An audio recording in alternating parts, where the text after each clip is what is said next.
How's everybody doing?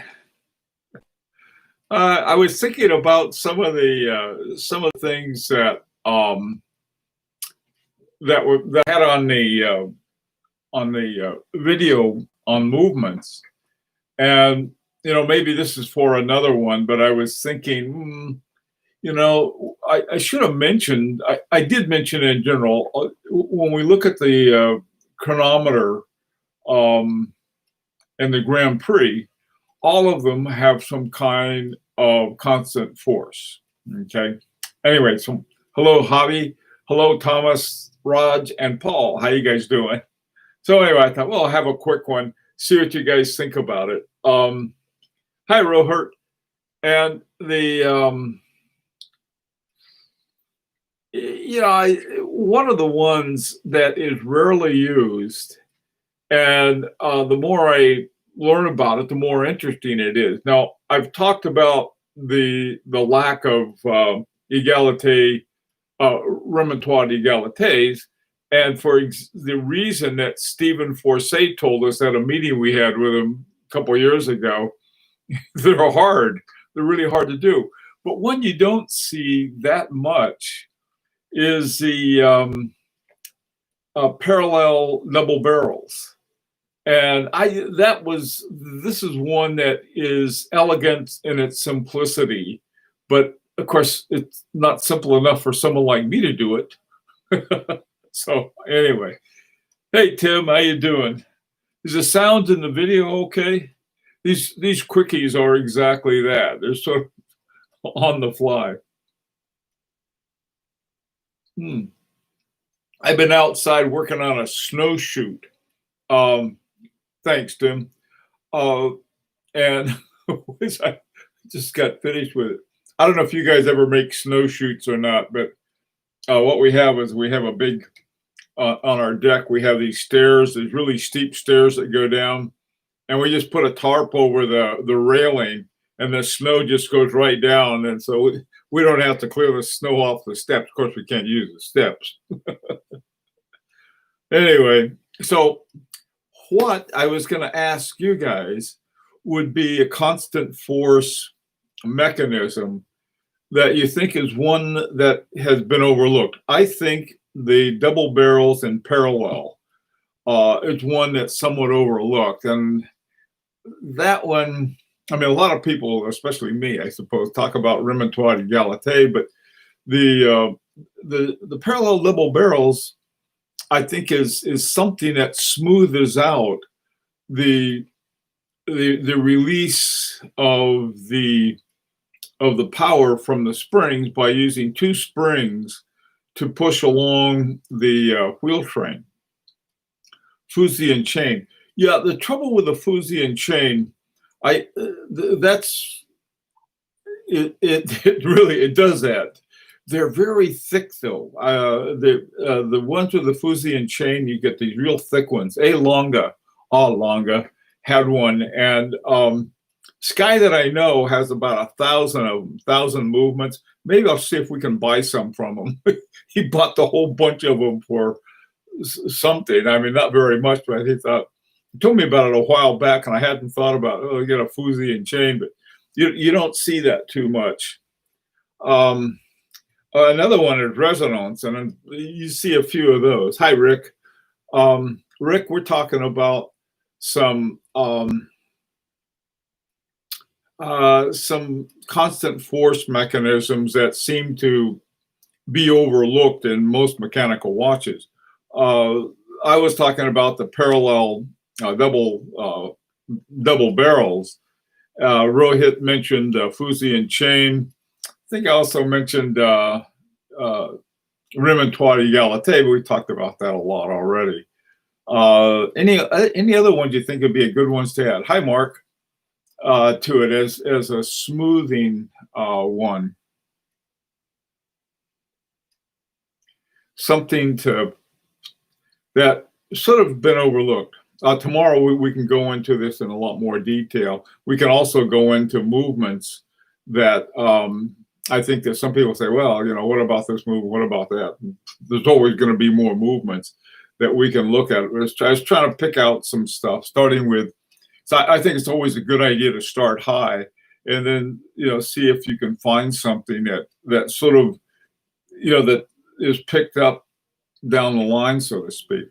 Another guy that I probably should have said something about was F.P. Journe, because he started off, doing really incredible stuff. Both of the ones that I just mentioned, Resonance and the double barrels were in his watches that I have. So any other ones that might be a sort of something we could kick around tomorrow, beside those two, especially I got to find out, does anybody know how the double barrels and parallel works? I know the idea is to use the common strength together to move the wheel crane at a little more power. Something else too I found out today. Well, maybe it was yesterday. I've always complained about how long it takes me to wind my Vacheron Constantin. Historique Americain 1921. Yeah, right. Yeah, me too, Rick. And anyway, what was I saying? I forgot. I saw Rick's comment and boink, out my ears it went. But the mechanisms themselves, I think, how come there aren't more of them? The more innovation along those lines. And I don't know why. One reason I think with a lot of them, and I think this is the reason that Alanga dropped the Fusee and chain, wasn't because there weren't some people who were interested in it, but rather Richemont saw two problems with it. One, it wasn't a hot seller, and one reason they're very expensive and fat, but also two, that the machining and all of that goes with to make those things really added a lot of expense, and they figured, it's just not worth it as a business thing. Yeah, I tell you, Rick, by the way, Rick on watches, there's really an excellent Remontoy Galaté and one of Marco Lang's, two of them, I think, and I can't remember the name of them, but I think they have the same movement. The movement is, I think it's 5. I think it's he just numbers them 1 through whatever.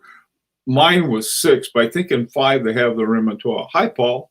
How you guys doing? Parallel double barrel by FPJ. Yeah. He's done a lot of things like that. Yeah, take a look at they have all, Rick, they have all of the movements still. They haven't changed the website a great deal at Lang and Heim, even though other things have changed. We're starting to get some hints too. If you go to the Marco Lang site, it's called Marco Lang Watches. I think it's .de or something. I'm not sure what it is, but it's something like that. Just put in Marco Lang and it'll find it for you. But he had some hints of some things that he had, and that was sort of like a little piece of a dial on something, which is. Has any watchmaker considered in having an automatic with a mechanism that only winds between preset low and high levels? Ooh, what a great idea, Raj. I really like that. I don't know. What a neat idea. Yeah, that would be really interesting. That would be. Hey, Andrew Cheever, how you doing? Oh, no, that would be, there's sort of the, hi, Andrew. You know what Rod said, if you don't know what he's talking about, there's sort of like, if you cut off the 20% at the beginning and the 20% at the end of a wine, you start with a full wine and you got a lot more power. And at the end of the wine, you got a lot less power. And so if you clip off 40%, I mean, yeah, 40%, 20% at the beginning and 20% at the end.